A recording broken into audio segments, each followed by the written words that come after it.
from a fellow mortgage person.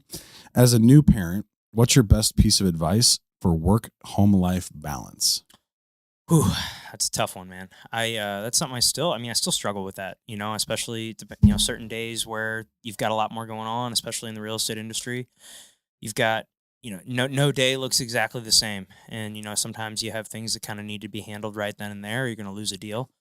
But then you got to realize that there's other things that can wait. Hmm. And, what I've found that works best for me is, just dedicating a certain amount of time, a certain number of hours per day where I'm like, okay, I'm unplugging from my work. I'm going to go set my phone over here on the counter. I'm not going to look at it and, for the next 2 hours. And, I hope nobody needs me for anything, but this is my time to be with my kids and I'm going to spend time with them and so they get 100% of me.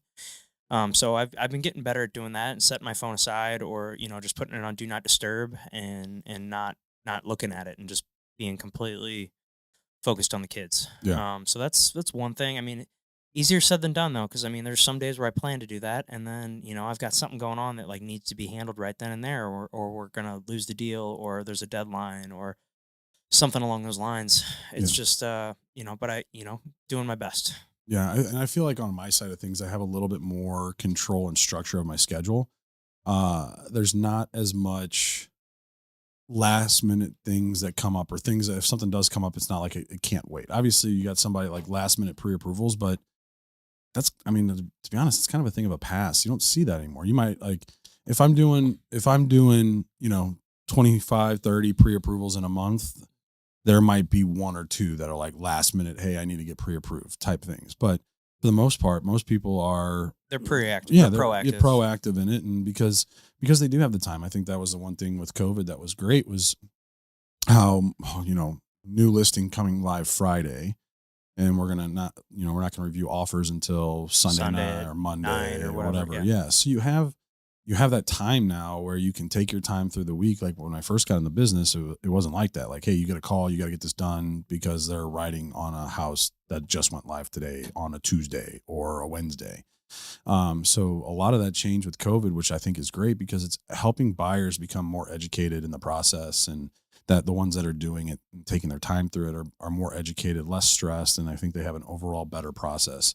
But when it comes to the work-life balance, it's for me, I have complete and total control of my calendar. That's first and foremost. Like I've got my non-negotiables that I need to do every day and I knock those out in the first part of the day. And then I leave the end for scheduling phone calls and all that. So like you can call me and, if I don't have anything going on or if I've gotten everything done that I need to get done, I'll answer the call that day. But most of the time, if I answer, I'm like, hey, I'm getting ready to head into an appointment. Can we schedule a time for later in the day?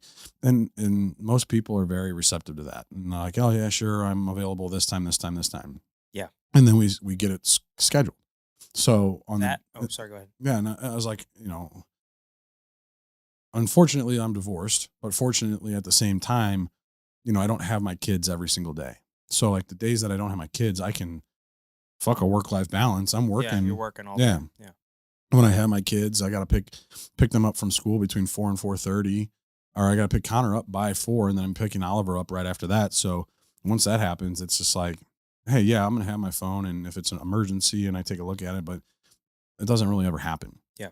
So I can take that time and spend that time with them and do things with them when I need to. So Yeah, and then I think another piece would be setting expectations with your clients beforehand, like letting agreed. them know, like, hey, from 4 to 7 p.m., like that's the time I spend with my kids. Like, sure, I know that that's kind of prime house seeing time, and I will certainly make exceptions on certain days, but like if it's if it can wait to a day that works more conveniently for me, like let's but if it's something we need to see right away because it's they're It's a accepting hot offer, it's a listing. hot Yeah. listing and we need to go right now, like that's I totally understand, but like I let them know, like, hey, I've got two young kids and it's very important that I'm there to put them to bed every night, Right. like that's something that's very important to me, so I try to be there every day that I can do that. Right. There's some days that I'm not there for that, but as often as I can be there, to put them to bed, like that's important to me. So I always want to be there for that. And then, spending a couple hours with them before that,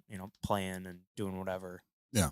Or like, and for those that are married, and making sure that you have that conversation with your partner or your spouse, and that, they're supportive of that. A relationship's never going to be 50-50. Sometimes it's going to be 90-10 or 100 and 0, but you got to make sure that, you're balancing each other out and letting your partner be able to take the time and do the things, do the things that they want to do, and that you're making time for each other.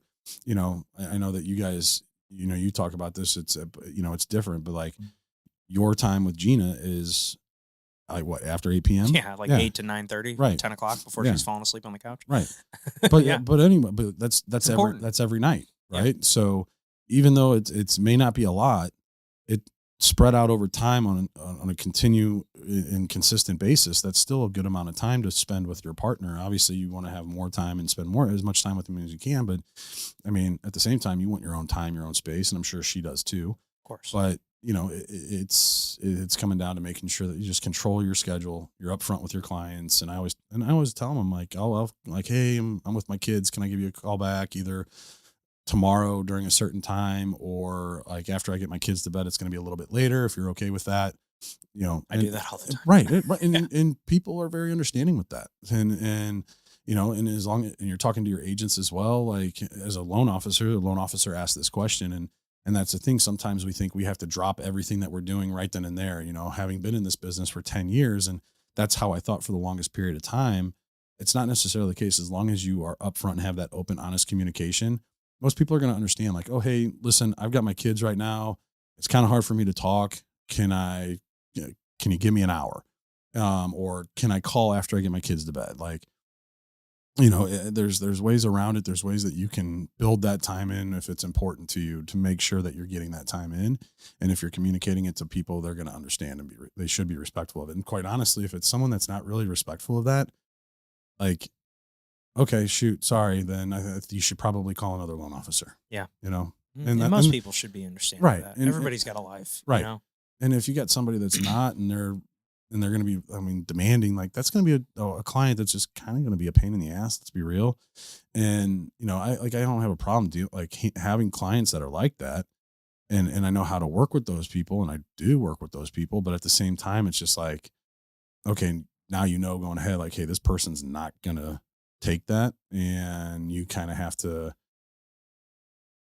be a little bit more active in how you're scheduling time with that client. Like, you got to be more proactive. Like, all right, hey, let's, you want to talk, you want to have a conversation today? Okay, well, here are the times that we can schedule a call.